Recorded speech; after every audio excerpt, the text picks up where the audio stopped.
Hello students, क्या हाल है? बढ़िया है। चलिए, अच्छी बात है।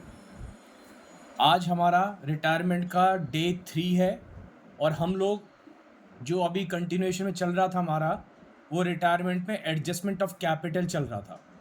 तो लास्ट क्लास में मैंने आपको एक क्वेश्चन करा दिया था कि हमें अगर कैपिटल को एडजस्ट करना होता है तो उसके लिए 3 चीज़ों की रिक्वायरमेंट होती है। 3 चीज़ें कौन कौन सी थी? टोटल कैपिटल निकालनी होती थी, न्यू रेशो, और उसको डिस्ट्रीब्यूट करते थे। तो उसी को आगे कंटिन्यू करते हैं। देखते हैं एक और इम्पॉर्टेंट एग्जाम्पल आज का। तो करते हैं अपनी क्लास को स्टार्ट। तो ये हमारा एक एग्जाम्पल है। छोटी सी बैलेंस शीट बना रखी है जैसा आपको दिख रहा होगा, क्योंकि मुझे केवल एक कैपिटल एडजस्टमेंट समझाना है, इसलिए मैंने लिया है। अच्छा, मैं इसको अगली क्लास में कंप्लीट कर दूंगा रिटायरमेंट को, इसलिए आज केवल एक ही एग्जाम्पल लिया है। जो बचा हुआ एग्जाम्पल है वो अगली क्लास में कवर कर देंगे। तो इस तरीके से हमारा retirement of capital, retirement of partner complete हो जाएगा। तो ये हमारी बैलेंस शीट है। बैलेंस शीट में ये प्रोविडेंट फंड है। ये आपको पता होगा प्रोविडेंट फंड क्या होता था, मैंने बताया था। हमारे यहाँ जो एम्प्लॉयज़ काम करते हैं उनकी सैलरी में से जो हम थोड़ा पैसा काट काट के रखते रहते हैं कि जब वो हमारी ऑर्गेनाइजेशन से रिटायर होंगे तो उनका पैसा लौटा दिया जाएगा। तो प्रोविडेंट फंड बिल्कुल क्रेडिटर्स की तरह होते हैं। कोई सा भी चैप्टर होगा उसे क्रेडिटर्स की तरह ही डील करेंगे। ठीक है। फिर ये 3 पार्टनर हैं, रेशो है, गुडविल वैल्यूड है। गुडविल की एक ही एंट्री बनेगी, क्या बनेगी? GS, gaining to sacrificing. ये पॉइंट है जिसको मैं कराना चाह रहा हूं। ध्यान से सुनेंगे, ध्यान से समझेंगे। C was paid through cash brought in by A and B in such a way to make their capitals proportionate and proportionate in new ratio and decided to maintain bank balance at ₹6,000। Capital account आपसे तैयार करने के लिए बोला गया है। ठीक है। तो केवल यही क्वेश्चन है जो मुझे आपको पॉइंट है जो मुझे आपको समझाना है। चलिए करना स्टार्ट करते हैं। देखिए, partners capital account, partners capital account. तो सबसे पहले बाय बैलेंस ब्रॉट डाउन। 50,000 ए की कैपिटल थी, 40 बी की थी, 30 सी की थी। ये तो कोई नई बात नहीं है, पुरानी बात है। फिर इसके बाद देखिए लिखा हुआ था गुडविल वैल्यूड 60,000। इसको भी मैंने अपने कई क्वेश्चंस में कवर कर दिया है वैसे तो, फिर भी मैं बार बार इसलिए दे रहा हूँ ताकि आपको ये चीज़ अच्छे से समझ में आ जाए, क्योंकि बोर्ड में ये वाला क्वेश्चन बिल्कुल अलग से आ जाता है। गुडविल वाला पार्ट 3 नंबर का या 4 नंबर का पूछ लेते हैं वो लोग। तो देखो, ये जो वर्किंग नोट में मैंने बना रखा है, एक तरीके से इतना सा पार्ट आपका 3 नंबर में काम आ जाता है। तो कैसे निकालेंगे? सी शेयर इन गुडविल, 60 पूरी फर्म की गुडविल थी। सी का शेयर 1/5 था, 12,000। गेनिंग रेशो फॉर्मूला होता है न्यू माइनस ओल्ड, लेकिन अगर न्यू रेशो नहीं दे रखा हो तो जो पार्टनर जा रहा है उसका रेशो आपको क्या करना होता था? छुपाना होता था। जैसे यहाँ पर ए बी सी का रेशो 2:1 है, सी जा रहा है, सी का रेशो छुपा लिया, तो जो बचा 2:2, ये ही न्यू रेशो है, ये ही गेनिंग रेशो है। तो यहाँ पर गेनिंग रेशो आ गया 1:1। एंट्री जीएस, गेन करने वाले दोनों पार्टनर डेबिट हो जाएंगे। सेक्रीफाइस जो छोड़ के जा रहा है वो पार्टनर क्रेडिट हो जाएगा। अमाउंट 12,000 सी के सामने और ए और बी में उनके गेनिंग रेशो में आ जाएगी। तो गेन करने वाले पार्टनर सेक्रीफाइस करने वाले को कंपनसेशन देते हैं, तो एंट्री बनती है जीएस। अब जब इसकी पोस्टिंग करेंगे, पोस्टिंग का तरीका देखो, ए और बी डेबिट है, मतलब इनकी कैपिटल को आपको डिक्रीज करना है। तो डेबिट है तो देखो डिक्रीज करने के लिए डेबिट साइड में, ए और बी डेबिट है तो डेबिट साइड में क्रेडिट वाले का नाम टू सीज कैपिटल 6 और 6,000 ए और बी में। तो वो कह भी रहा है कि ए और बी की कैपिटल कम करो। अगर मैं इस एंट्री को रीड करूं तो ए और बी की कैपिटल कम करनी है, कम करने वाली साइड डेबिट होती है, नाम क्रेडिट वाले का लिखेंगे टू सीज कैपिटल अकाउंट। ए की कैपिटल कम कर दी, बी की कैपिटल कम कर दी। फिर अब देखो यहाँ पर सी क्रेडिट हो रहा है तो सी के क्रेडिट साइड में लिखेंगे। सी क्रेडिट है तो क्रेडिट साइड में डेबिट वाले का नाम, सी की कैपिटल इंक्रीज करनी है तो by S capital, by B's capital, 6,000 6,000 C के कॉलम में। ठीक है। चलिए आगे चलते हैं। अब ये वाला पॉइंट वो कह रहे हैं सी वॉज पेड, यानी कि सी की तो पेमेंट कर दी गई थी। चलो जरा यहां देख लेते हैं सी की पेमेंट कर दी गई थी तो सी का अकाउंट अगर देखें तो 30 प्लस 6 36 प्लस 6 42,000। तो सी को 42,000 बनते हैं। तो वो कह रहा है सी की पेमेंट कर दी गई थी। जब किसी पार्टनर को पैसे देते हैं तो टू बैंक 42,000। तो सी को हमने 42,000 की पेमेंट कर दी जैसा क्वेश्चन में बताया गया। तो C was paid through cash brought in by A and B in such a way to make their capitals proportionate in new ratio. दोबारा पढ़ता हूँ। सी को पेमेंट करी गई थी और उसको पे करने के लिए कैश लाया गया। कौन ला रहा है? ए और बी ला रहे हैं। इन सच अ वे, इस तरीके से लेके आ रहे हैं ताकि उनकी ए और बी की कैपिटल प्रोपोर्शनेट हो जाए न्यू रेशो में। इसे ही तो बोलते हैं कैपिटल एडजस्टमेंट। जब कैपिटल को एडजस्ट करने की बात आती है, रेशो में करने की बात आती है, तो ही बोलते हैं कैपिटल एडजस्टमेंट। तो कह रहा है कि ऐसा करो भैया, सी की पेमेंट भी कर दो और उसको पे करने के लिए ए और बी पैसा लेके आए हैं और इस तरीके से लाए हैं कि उनकी कैपिटल रेशो में भी करनी है। इसके अलावा बात यहीं ख़त्म नहीं हो रही है। वो डिसाइड कर रहे हैं कि जो बैंक बैलेंस है उसे 6,000 पे मेंटेन किया जाए। कितना है? 10,000। मेंटेन कितना करना चाहते हैं? 6,000 रुपये। ठीक है, तो अब देखो कैसे करेंगे। यहां पर अगर आप देखो, कैपिटल को एडजस्ट करना है। कैपिटल को एडजस्ट करने के लिए आप बहुत अच्छे से दिमाग में बिठा लो, 3 चीज़ों की रिक्वायरमेंट होती है। टोटल कैपिटल, न्यू रेशो और इस कैपिटल को इस रेशो में डिस्ट्रीब्यूट करना है। ये तीसरा स्टेप होता है। तो टोटल कैपिटल आपको याद होगा, पिछली बार हमने कैसे करा था? ए और बी की कैपिटल को ऐड कर लिया था, वो ही टोटल कैपिटल थी। यहाँ पे थोड़ी सी कहानी और बढ़ गई है। देखो, सबसे पहले हमने निकाला एडजस्टेड कैपिटल ऑफ ए 44,000। ये कैसे निकल रही है? ए की क्रेडिट साइड में से डेबिट साइड माइनस करके 50 है और डेबिट में कितने रुपए लिखे हैं? 6,000 रुपये। तो कितने बच गए? 44। तो ए की एडजस्टेड कैपिटल है 44,000। सेम वे में बी की 40,000 क्रेडिट का टोटल, 6,000 है केवल डेबिट में। तो 40 में से 6 कम करा तो कितना आ गया? 34,000 बी की कैपिटल। ध्यान से समझना बच्चों इस बात को जरा एक मिनट। तो ए की कैपिटल एट प्रेजेंट बिजनेस में इतनी है, बी की कैपिटल इतनी है, दोनों की कैपिटल इस समय इतनी है। अगर मान लो कि और कुछ नहीं कहता, सी का पैसा लोन वोन में ट्रांसफर हो रहा होता, तो ये ही टोटल कैपिटल बन जाती पिछले वाले वीडियो या पिछले वाले क्वेश्चन की तरह, और इसी को हम रेशो में डिस्ट्रीब्यूट कर देते। लेकिन वो कह रहा है सी को पे करने के लिए पैसा लाए हैं। अब जरा सोच के देखो, ए और बी की कैपिटल पहले से इतनी है, एट परसेंट इतनी है 78। अब वो सी को जब पे करने के लिए पैसा लाएंगे, ये तो नहीं पता ए कितना ला रहा है, बी कितना ला रहा है, लेकिन ये जरूर पता है कि सी को पे करने के लिए दोनों पैसे ला रहे हैं।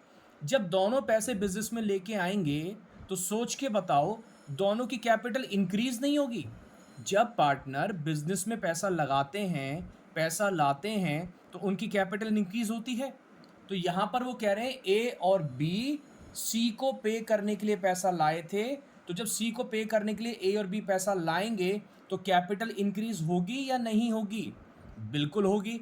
तो हमने क्या करा, अभी फिलहाल हमने ये एज्यूम कर लिया कि जो सी को 42 की पेमेंट हो रही थी, ये 42 के 42 ए और बी लेके आए हैं। तो जब ए और बी पैसा लेके आएंगे तो इनकी एट प्रेजेंट कंबाइंड कैपिटल 78 है।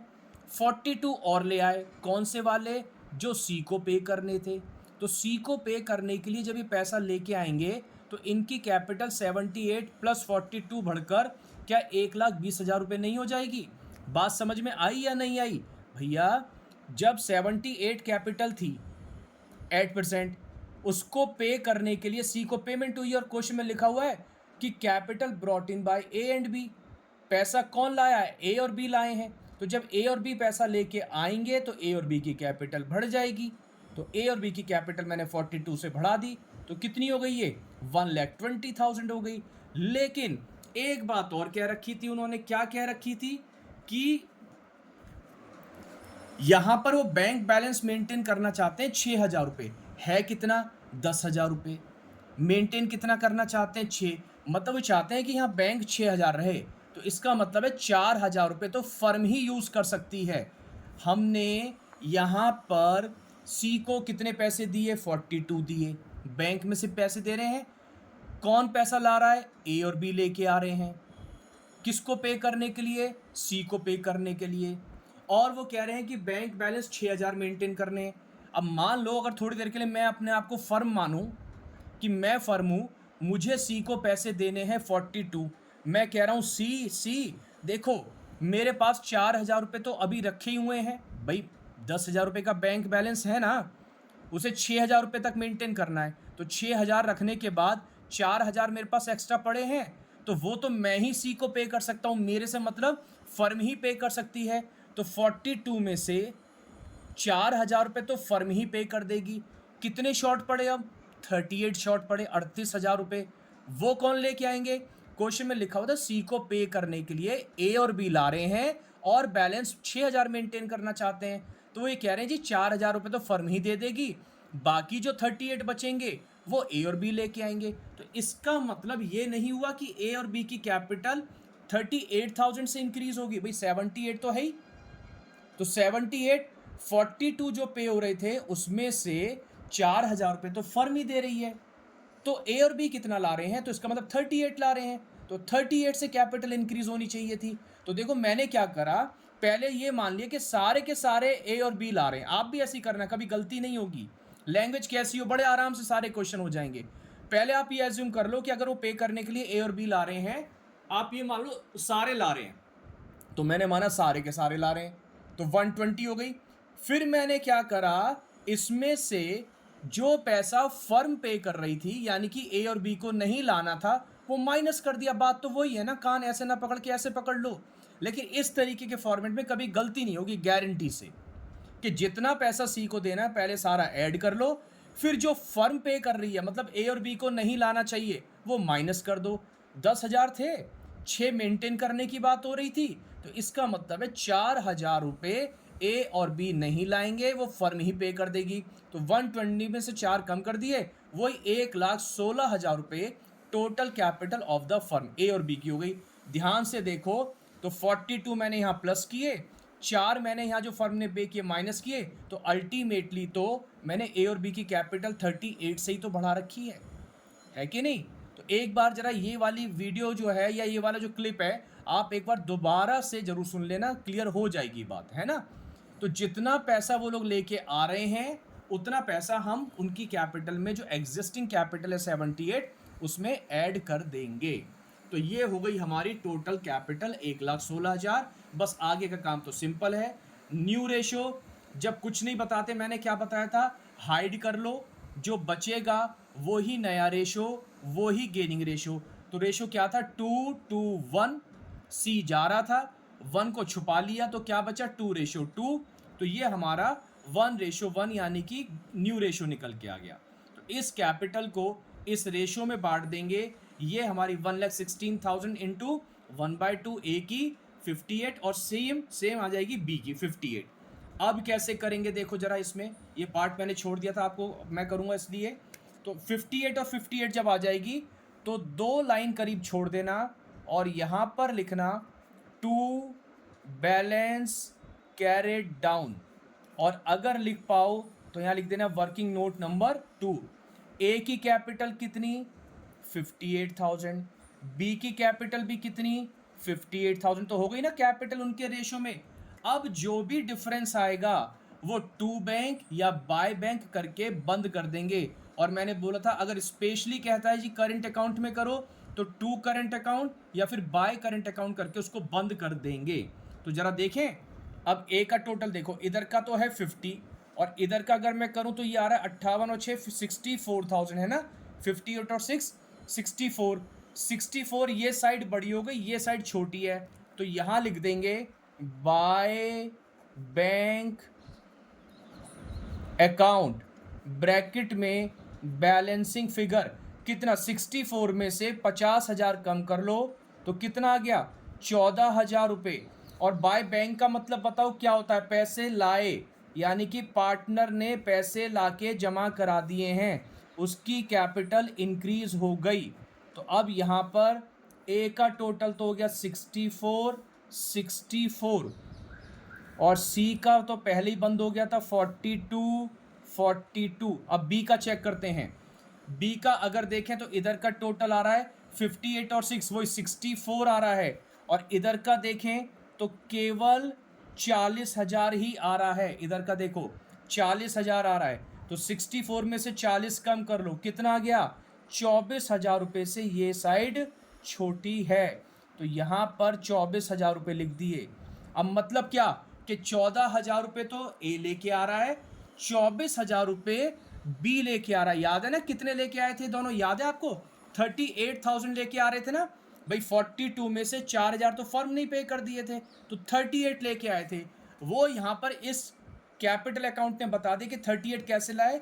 14,000 रुपये ए ने ला के जमा कराए, 24 बी ने ला के जमा कराए, तब इनकी कैपिटल इनके रेशो में हो गई। तो आई होप आपको ये वाली इलस्ट्रेशन या ये वाला एग्जांपल समझ में आया होगा। ये थोड़ा सा एक अलग टाइप का, अलग लेवल का था, और कह सकते हैं रिटायरमेंट का एक जो हाइट वाला क्वेश्चन होता है ना, ये वो क्वेश्चन था। तो अगर आपको ये वीडियो समझ में आई हो तो लाइक ज़रूर कीजिएगा, शेयर कीजिएगा, और नए हैं तो चैनल पे सब्सक्राइब भी कर दीजिएगा।